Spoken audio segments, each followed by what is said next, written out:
I'll never forget the day that Samantha came into our little apartment and said, "We need to talk." And every unfaithful spouse knows in those moments your blood pressure just spikes in a heartbeat. And you can't wait for that conversation, right? And I was really, at that moment, my inside voice was simply, "Uh-oh, what now?" So Samantha sat down and she said, "You know, I don't see you suffering very much." And I said, "Really?"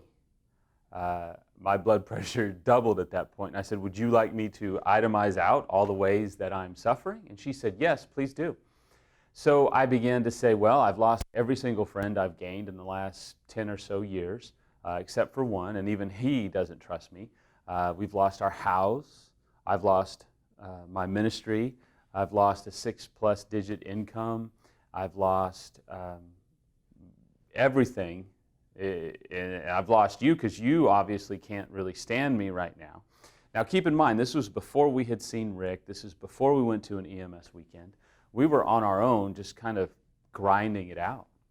And so I began to itemize out all these things that I had lost and that I was suffering for or suffering with.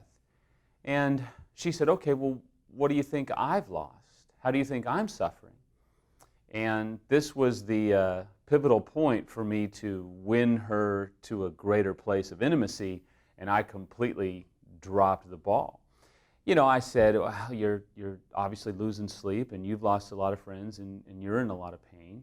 And she walked out of the room crying. It was a colossal fail on my part because there was two things in operation.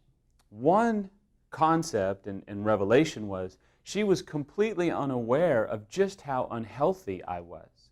I mean, I had damaged myself emotionally, mentally, and spiritually with my 2-year affair. I was completely unhealthy and really didn't have a regard for how unhealthy I was. The other element that was at place, if you will, was the fact that I was completely out of touch with how my choices had affected her. I could itemize out a long list of the consequences to me, because that's all I was thinking about was me. My eyes were on myself. My eyes weren't on her at all, and as long as my eyes were on myself, I was still enamored with shame and my own even self-hatred and complete disqualification from the ministry, and I was hated by a mass of people, and my name was all over the internet. But I wasn't the victim here. Samantha was the victim. And so what I want to really help you understand is that there's layers to the dysfunction. I was several layers in, and there was no way that I could see clearly at any level what my choices had done to Samantha. It was only after we met with Rick and went to an EMS weekend that I radically had an awakening. But even that awakening didn't fix it overnight. I still had to work through the stages and the layers of damage and dysfunction and deception that I had that had been operating in my life. You know, as long as I blamed Samantha, I wasn't in touch with humility and awareness. As long as I kept blaming her, I wasn't going to feel guilty. I wasn't going to feel a lot of remorse. I wasn't going to feel a lot of compassion because I was still blaming her and justifying my affair.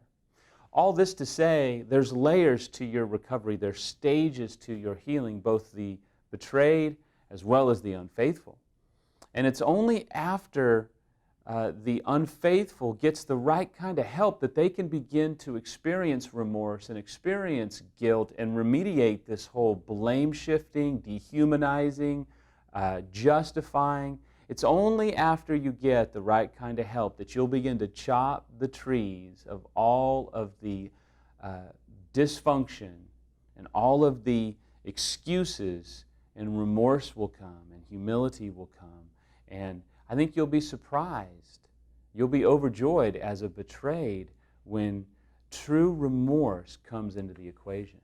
My hope today, my prayer today is that each of you can continue to push through the stages that you're in, Because when you come out on the other side, I think you'll be overjoyed with the recovery that you both experience.